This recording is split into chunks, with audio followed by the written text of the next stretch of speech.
Merhaba arkadaşlar, umarım iyisiniz. Bugünkü konumuz devlet ve komün ikilemi. Tarihsel toplumda devlet ve komün ikilemini ele aldığımızda bu konu yüzeysel bir tarih yorumu ya da klasik bir ideolojik tartışma değil. Aynı zamanda sosyalizminin geleceğini belirleyecek stratejik bir zihniyet değişimini de ifade ediyor. O nedenle Önder Abdullah Öcalan bu konuda çok net bir perspektif sunduğunu görebiliyoruz.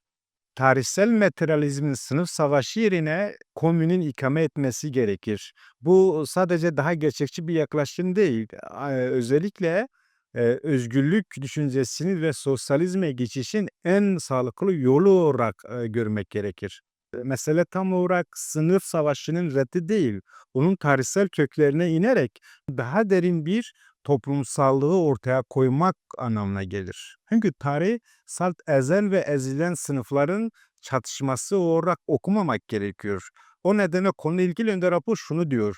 Tarih esas olarak devlet ile komün arasında süregelen bir çatışmanın tarihi olarak görüyor. Bunu söylerken aslında bir nevi paradigmanın dönüşümünden de söz ediyor. Yani sınıf merkezi tarih okuması ve sosyalizmin tanımı real sosyalizmin çöküşünde temel rol oynamıştır. Yani bu bakış açısıyla bir tarih okuma yaptığımızda. Çünkü bu yaklaşımın sosyolojiyi devletsiz ve komünsüz bir biçimde inşa etmeye çalışılmıştır. Peki burada Önder Apo'nun önerdiği devlet ve komün ikilemi ne anlama geliyor? Bana göre bu soru son derece kıymetli ve devrimci bir sorudur. Çünkü cevap doğrudan toplumsal özün ne olduğunu ortaya koyuyor. Çünkü toplum esasen komünal bir olaydır. İlk toplum klan biçiminde örgütlenmiş toplumsallıktır. Hatta Kürtçedeki kom kelimesinin bile bu hakikati barındırdığına dikkat çekiyor Önder Apo. Çünkü komün kavramının tarihsel ve kültürel temellerine dönerek devletin bu yapılar üzerindeki tahakkümlerini de adeta ifşa ettiğini görüyoruz. Tarih okuma yaptığımızda devletin, kentin, sınıfın ve mülkiyetin doğuşu sömürlerde gerçekleştirdiğini görebiliyoruz. Ama milattan önce 4000'lere kadar insanlık komünal forumlar içinde yaşamıştır. Buna klan, kabile, aşiret yani hepsi birer komün olarak görüyor. Bu durumda soruyu tersine de çevirmek mümkün. Tarih devleti nasıl doğurdu değil, devlet komünü nasıl bastırdı diye terste bir soru sorduğumuzda şöyle bir tablo karşımıza çıkıyor.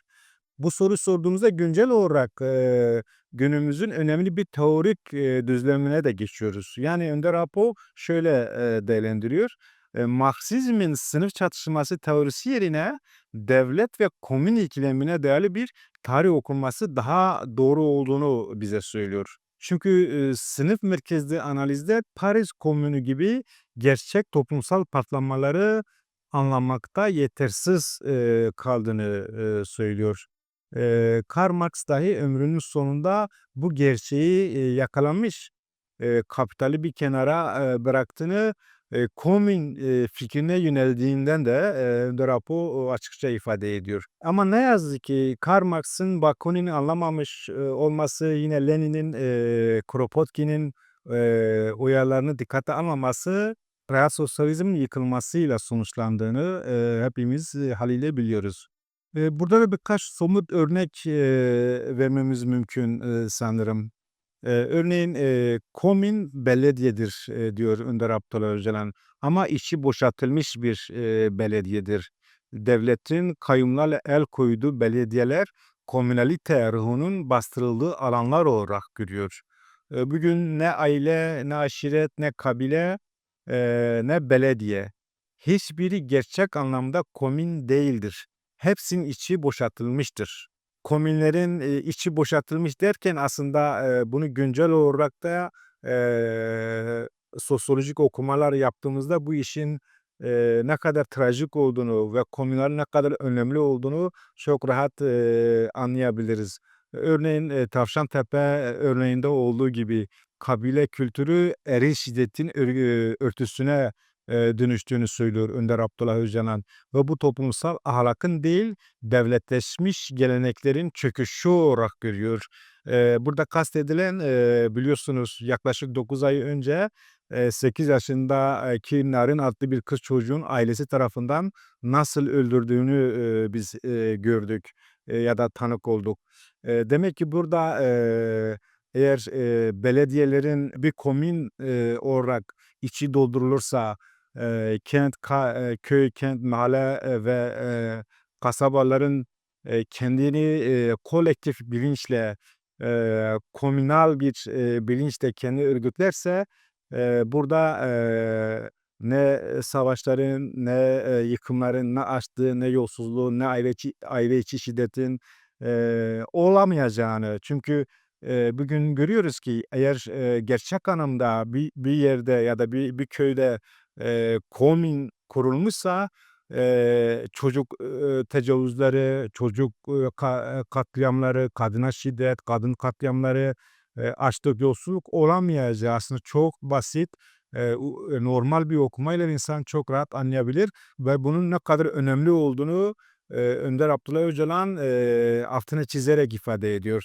Narin, olayı sadece küçük bir örnek ama, ders çıkartılması, ve bunun üzerine gerçek anlamda, komünalitenin ne kadar önemli olduğu hem aile için hem köy için hem kasaba için hem kentler için, yani toplumun olduğu her alan için komünalitenin ne kadar önemli olduğunu, bize, gösteriyor. Peki bunları söylerken, Önder Abdullah Öcalan nasıl bir çözüm, öneriyor? Aslında, Önder Abdullah Öcalan, burada yeni bir inşa çağrısı yapıyor arkadaşlar. Ahlaki politik toplum kavramı, komünün devlet karşısında yeniden özgürlük kazanması olarak görüyor. Kaldı ki bu çok güçlü bir kavram. Yani ahlak eşittir komünün iç dinamiği. Politika eşittir komünün kendi yönetme yeteneği. Bu nedenle sosyalizmi artık devletçilikle, tanımlamak yerine etik, politik, komünal özgürlük ile tanımlamak gerekiyor diyor. O nedenle Önder Abdullah Öcalan, şunu diyor, yani biz bundan sonra komünalist olacağız. Sınıf kavramı yerine komünü iyileştirmek çok daha anlamlı ve bilimsel bir yaklaşım olarak görüyor. Ve bu aynı zamanda demokratik modernitenin temeli olarak değerlendiriyor. Ulus devletçilik yerine komünal demokrasi, yasa devleti yerine etik toplum, dikta yerine özgür toplumsal sözleşme. Bu son derece, önemli kavramlardır arkadaşlar. Buna baktığımızda tarih bir kez daha, bize şunu gösteriyor. Hani devletin olduğu yerde komün boğulur. Komünün olduğu yerde devlet küçülür. Kısaca bu ikisi aynı anda büyüyemez. O nedenle Önder Apo şunu diyor: "Biz tercihimizi yaptık, komünü büyütüyoruz." Bu sadece bir, tarih yorumu değil, aynı zamanda bir pratik mücadele çizgisi olarak, görüyor. Toplumun gerçek ruhuna dönmektir diyor. Köklerimizi tanımak, ahlaki politik değerlerimizi yeniden kurmak anlamına gelir. Kuşkusuz Önder Abdullah Öcalan'ın bu yönlü perspektifi yalnızca Kürt halkı için değil, bütün ezilen halklar, kadınlar ve gençler için bir yol haritasıdır. Çünkü o yol sınıf diktatörlüğünden değil, özgür komüniteye dayalı yeni bir yaşamdan geçiyor. Bu hakikatle yola, çıkalım, komünü savunalım, ahlaki politik toplumu büyütelim, yeni yaşamı hep birlikte inşa edelim şiarıyla, bugünkü programımızı, burada noktalıyoruz. Daha sonraki programlarda görüşmek dileğiyle, hoşça kalın.